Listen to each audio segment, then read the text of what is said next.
Adrian Carlos Hilbuena, siya ang pag-uusapan natin ngayon.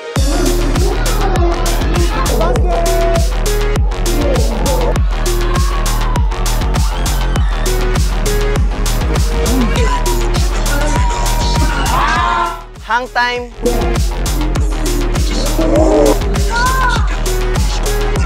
Finger roll at jelly.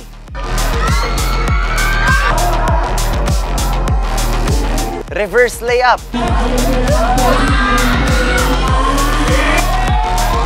O body-body.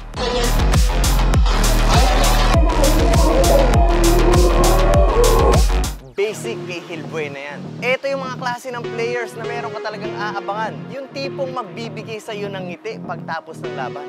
Si Adrian ay 21 years old at ayon sa kanya ay puro ligang labas ang kanyang nilalaruan. Alam ko pare-parehas tayo ng tanong sa isip natin at yun ay may plano ba si Adrian makapasok sa mga college level or even professional level? Dahil kung pagbabasahin natin ang talent at galing na meron siya, ay sigurado namang kayang-kaya niya mag-perform doon.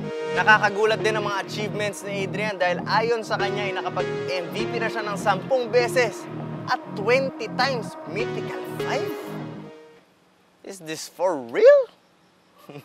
At ang pinakamataas na score na nagawa niya sa isang game ay 61 points. Idol niya si Steph Curry at Renz Abando. Ngayon, pag-usapan natin ang laro ni Steph Curry dahil bakit may kukumpara naman itong si Adrian kay Steph Curry, puro hang time ang nilalaro nito.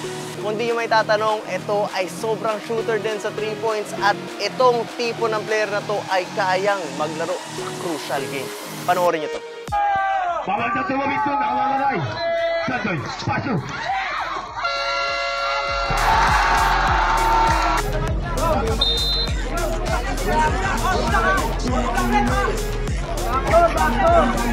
Grabe ba?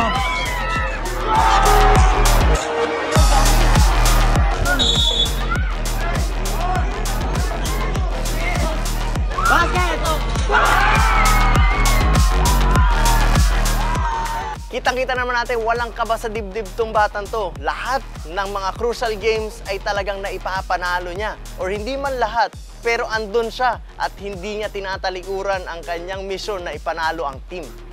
At kasalukuyang umuulan na dito sa Dasma Cavite, guys. Hindi pa tayo tapos sa shoot natin, pero para tapusin natin ang storya ni Adrian, itutuloy natin itong video na to. Sa edad na 21 years old ay napakadami na niya achievements at experiences. At talaga nakilala na siya sa lugar niya na Navotas. Pero naniniwala ako na hindi lang siya pang Navotas dahil oras na para lumabas at makilala siya sa iba't ibang mga lugar. Adrian, gusto ko lang sabihin sa'yo na napakagaling mo at naniniwala ako na maraming nanonood ngayon sa video na to ang gustong makita ka na maglaro sa mas matataas na liga. Basta lagi mo lang tatandaan na lagi ka lang maging humble sa kahit anong awards or achievements na makakamit mo. Kaya para naman sa mga naniniwala kay Adrian, huwag nyo kalimutan i-share tong video na to dahil malay nyo, dahil sa pag-share nyo ay may makakitang team or school na pwedeng magbigay sa kanya ng mas malaking opportunity. Adrian, good luck sa journey mo and sana magkita tayo soon.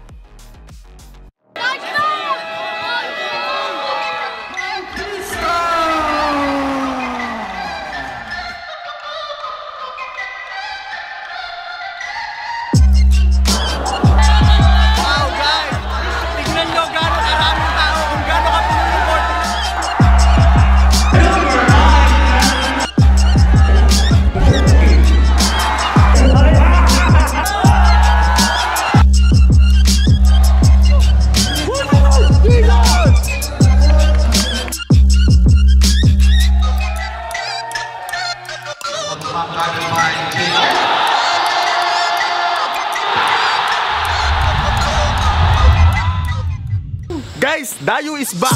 Repeat! Dayo is back!